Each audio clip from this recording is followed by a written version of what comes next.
Good evening, everyone. Can you hear me? All right. Thank you for joining us. I'm Terry Caldwell. I am one of the counselors here at the high school. For those of you that are joining us online, we are, I know that's on YouTube and you can't answer questions or ask questions, but if you have them and you want to shoot an email to one of your counselors or to myself, we can make sure that we forward them. Cassandra also is going to give her email address as well afterwards, so you can connect with her. So, I would like to welcome Cassidy. She is on her third academic year working as a financial aid advisor at SUNY through the financial aid process. This includes filling out the free application for federal student aid, or the FAFSA, and the New York State Tuition Assistance Program applications, as well as advising on additional options to finance their college educations. So thank you, Cassidy, for coming, and I'm going to turn it over to you. Thank you, and thank you everyone for attending tonight. So today I'm going to talk about the definition of financial aid, what a cost of attendance is, as well as the student aid index. These are all these words that you're going to be figuring out what they mean when completing your applications.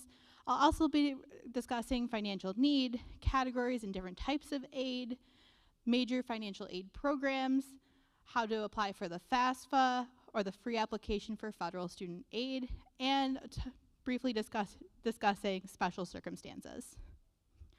So the primary goal of financial aid is to assist students in paying for their educational investment.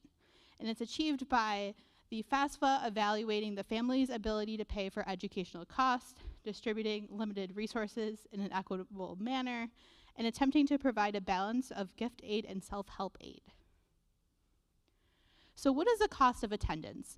Your cost of attendance is essentially what the school is essentially a budget for each student to attend that school. So that includes your tuition and fees, your room and board, your books and supplies, transportation, and miscellaneous personal expenses. When looking at different colleges, you're going to find that their cost of attendance is on their website.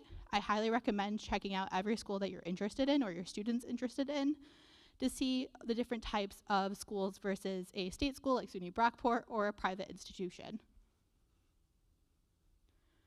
What is the student aid index? So your student aid index is the measurement of students and families' ability to pay a post-secondary educational expenses, which that comes from what is expected of the student contribution as well as the parent contribution for dependent students. Now, this doesn't always necessarily mean that this number is going to be what you're expected to pay out of pocket, because that is not the case. This is just the equation that the Department of Education uses in order to figure out exactly what your need is. So a financial aid needs analysis, you take the cost of attendance from your institution minus the student aid index, and that equals your financial need. So this is the difference between two different types of colleges. So like how I was saying, the different colleges will have a different cost of attendance. College A, we have cost $40,000, but your student aid index is $5,000. It's going to be different. Your needs going to be different for each institution. So your categories of financial aid are going to be need-based aid versus non-need-based aid. And these are the different types of financial aid, whether it be scholarships and grants, which is considered gift aid, or loans and work study employment, which is considered self-help aid. So first we have scholarships. Scholarships is gift aid because that's money you don't have to pay back. Now scholarships can come from a variety of different resources, whether you applied and get them directly from the institution in which you're applying to, or if you do it like through a community organization, through your high school. All those are different types of scholarships to look into. Now, grants are also gift aid because that is money the student does not have to pay back. Now, the federal grant is the federal Pell Grant, and if a student is eligible, that is determined by the FAFSA, as well as New York State TAP and SUNY tuition credit. That is New York State grant money that is determined by the TAP application. Next, we have work study employment. Work study is need-based aid, and it is awarded to the student often in their financial aid package. Now, it is never directly awarded towards the bill, meaning if a student accepts it, that doesn't go towards the bill. The student gets paid it in a biweekly paycheck after getting a job on campus. Now, I always tell my students that this is kind of extra spending money while you're away at school. So for parents, if they are awarded work study, you can tell them to get the job on campus so you don't have to spend money and give them money for miscellaneous things they want to spend on while at school. And then lastly, we have loans. Now that is the money that the student does have to pay back. And in this case, we have from the FAFSA, the Federal Stafford loans, which students are awarded based on need, as well as other loans that students can apply for if, say, their FAFSA and TAP don't cover the entirety of the bill. They could also go into private loans or Parent Plus loans. So when first part of creating the FAFSA, you're going to have to first create what's called an FSA ID. Now, the FSA ID is literally just your username and password. And this will follow you all through your entire education career and even afterwards in repayment. And like I said, it'll be used to file the FAFSA as well as do loan entrance counseling and exit counseling, signing promissory notes, as well as viewing your loan records through the National Loan Database System.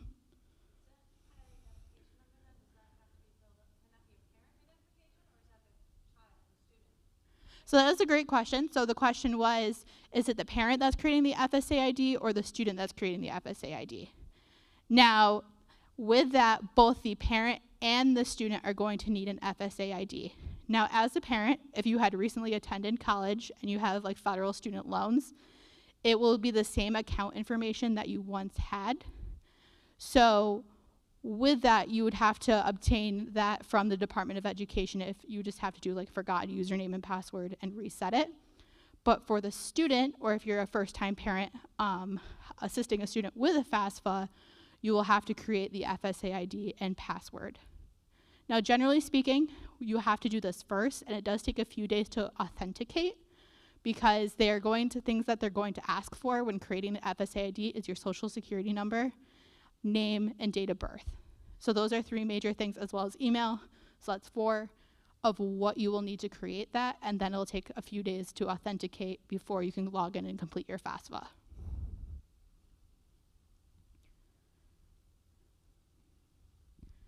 So this is generally just going over what the FAFSA is. Essentially, it is going to collect your financial information as well as demographics, all of that.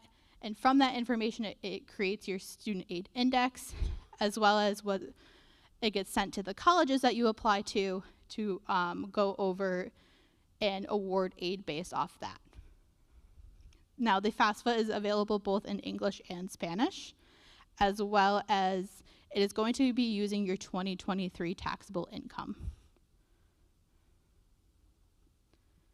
So on the FAFSA, a student can list up to 20 schools. So the student is going to want to list every single school that they are applying to.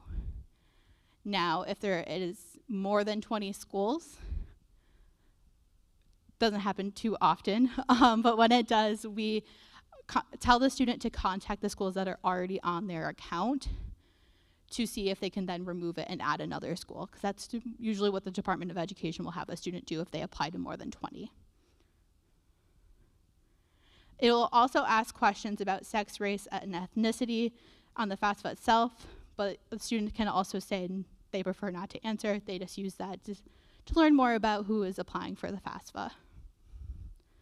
Now, the unique thing with the whole revamp of the FAFSA last year is that every person, it now uses the Federal Taxpayer Information, or FTI, which pulls directly information from the IRS.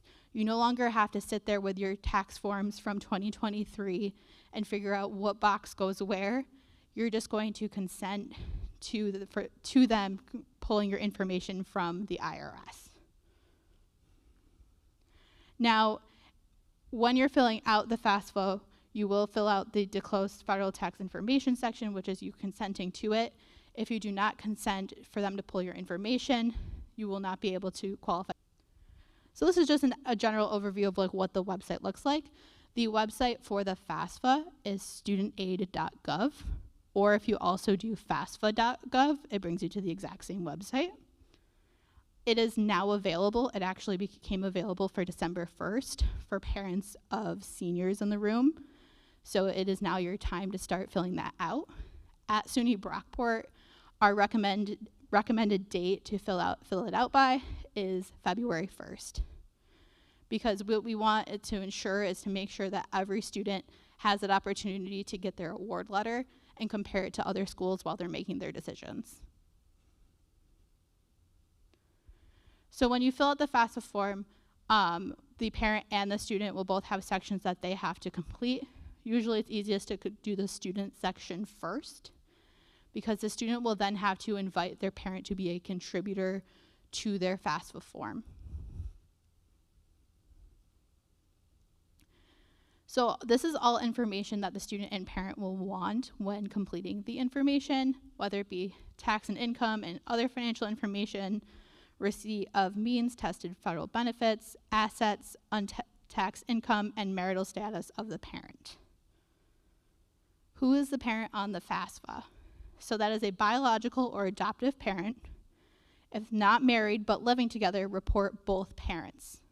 Now, if the parent is married and they were married and they filed their taxes jointly in 2023, only one parent has to sign the FAFSA, not both.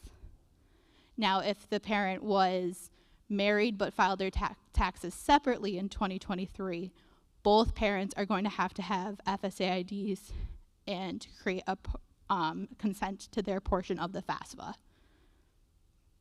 If the parents are divorced, you provide the information of the parent who provided you the most financial support during that last 12 months.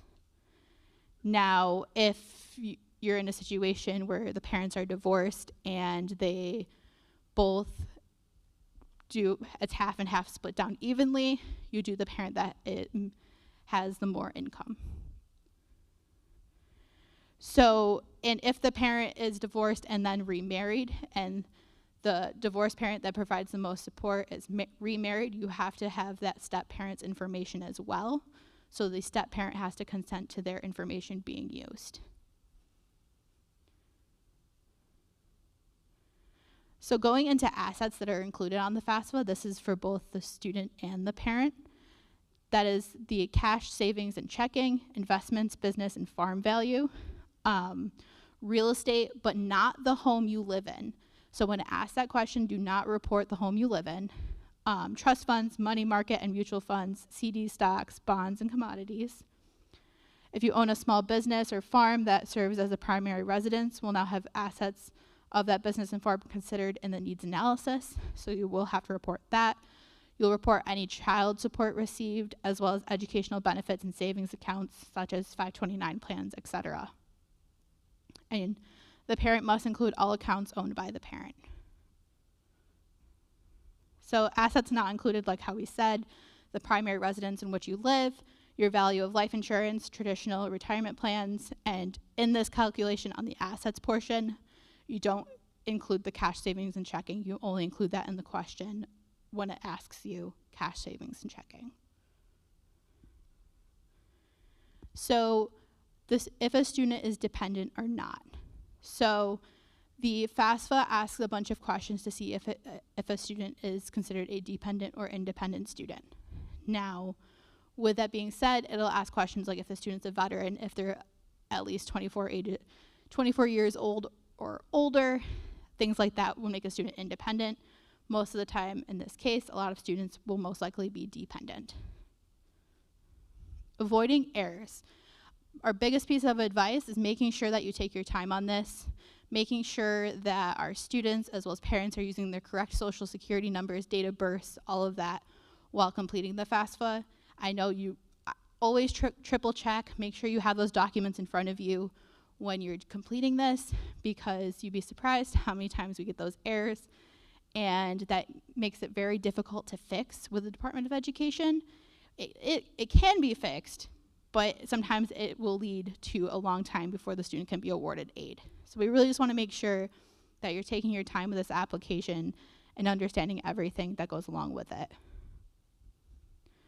So once you complete the FAFSA, it is recommended that the student also applies for a New York State TAP, which is this tuition assistance program.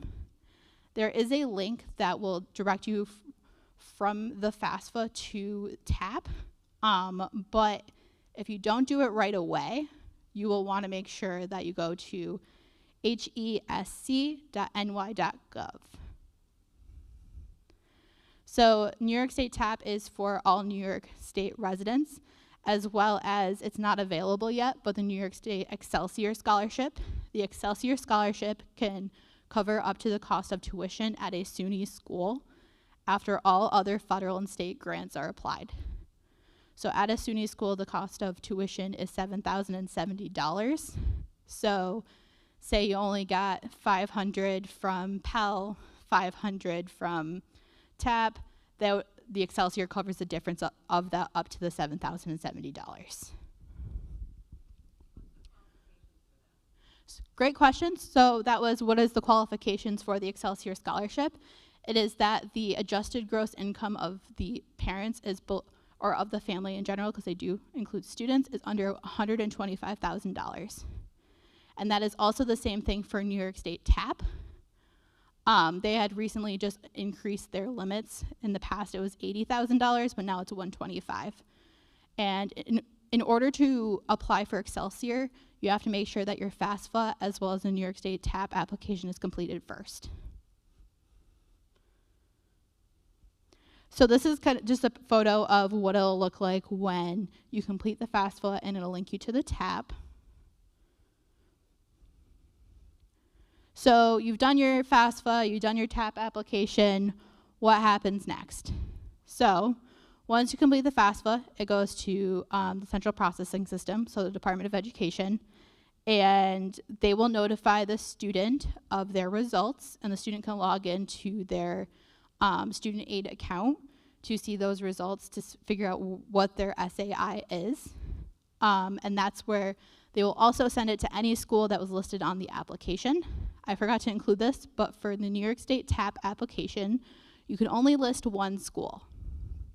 So with that, if you're applying to a New York State school, you list your number one school, because you want them to figure out what exactly you're going to receive from them first, to figure out what your financial aid package will look like.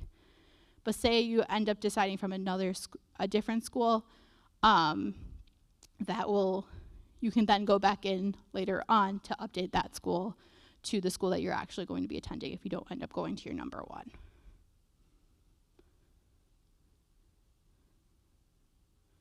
So if for some reason a mistake is made, or if you have questions and you want to go back and look, there are certain corrections you can make on the FAFSA going directly into the website and making a correction from there. Or if you have questions, there are different ways to go about it. If you have questions, you always contact your financial aid office first for wherever you're applying. I always say you could always call SUNY Brockport, even if you're not looking at us 100%. We're there to help you along the way. And then this just kind of goes into more information of different ways that you can update your FAFSA if need be. We always recommend reaching out to your financial aid office or the Department of Education first before you make any other adjustments if it's not on the web. Special circumstances. So in some cases, your 2023 information is not going to be relevant to what's going on today. That could have been from a loss in the family, unexpected loss of income, things like that. So what you do is you fill out the FAFSA as normal as for 2023. It'll pull the information. Then you notify the schools in which you're planning on attending, and they will walk you through the process of what they will need in order to make those corrections to resolve your special circumstance. So essentially, what most schools usually need is an explanation of the special circumstance. Each school has their own forms and ways of doing it. You just want to make sure that you're communicating often with the school to get this resolved. So that's kind of just a general overview of the FAFSA and the TAP application. Number one piece of advice for both parents and students, mostly students, check your email. And my number two piece of advice, if the student doesn't know, and parents, please encourage your students this, if they don't understand something that was sent to them in an email, have them reach out to the person that sent it. You'd be surprised how many students come in and they said, I didn't understand it, so I just kind of ignored it for a little while. And now they're ended up in a problem because they ignored it. So we always say, especially when it comes to from financial aid, if you don't understand it, please reach out. We are very friendly. We're trying to break the stigma of financial aid is evil. The people in our office are awesome, very friendly. We're here to help anywhere we can to get you through this process. So helpful resources, studentaid.gov, that's where all of that information is going to be to fill out the FAFSA, as well as the New York State website. And this is our contact information at SUNY Brockport. I know we have quite a few seniors in the room, or parents of seniors.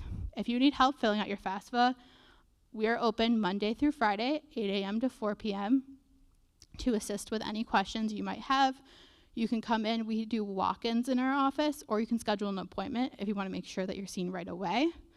We are here to help you and hopefully make this as a smooth possible for you and your student.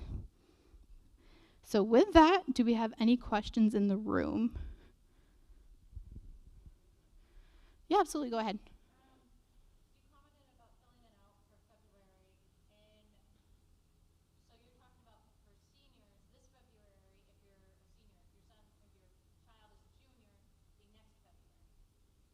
Correct. Now, the biggest thing for this is, when do our juniors fill out the FAFSA? So with the whole FAFSA Simplification Act, they've kind of pushed it. Last year, it was like January before students started doing it. This year, it was December.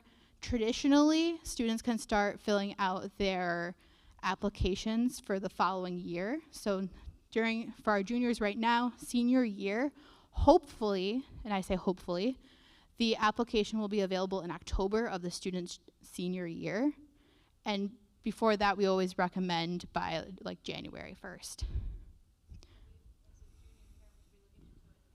In the fall, yes. So in the fall of the student's senior year is when you should be looking into completing the FAFSA as well as New York State TAP application. Any other questions?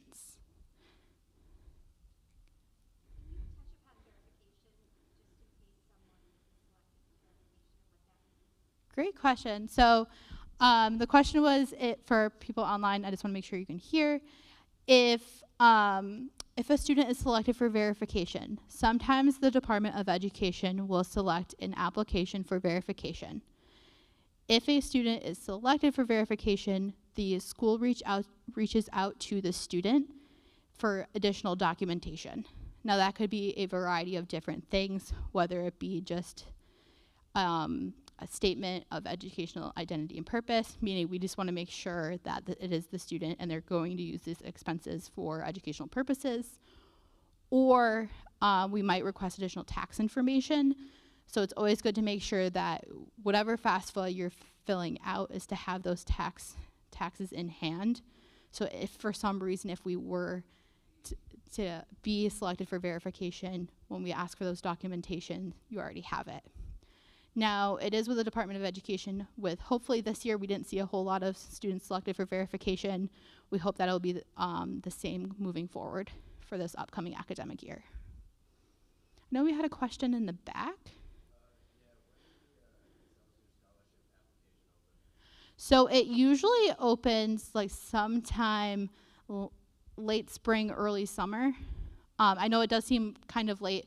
So in terms of your New York State TAP award, you will see that on your financial aid packages from schools as an estimate, because that doesn't get approved as a final amount until the state budget is approved. And the state budget usually isn't approved until sometime in July. So you say that as an estimate. Now, usually they are pretty close in the estimate, but that can change. Sometimes it does in terms of what you are awarded in New York State TAP, as well as if you're awarded Excelsior. Do we have any other questions in the room? If anyone on the line that's listening, if you have questions, you can email the faid@brockport.edu. Someone in our office will be very willing to assist with any questions you have. Or if you call our general line, you can also speak with an advisor that way as well. Please do not hesitate to reach out.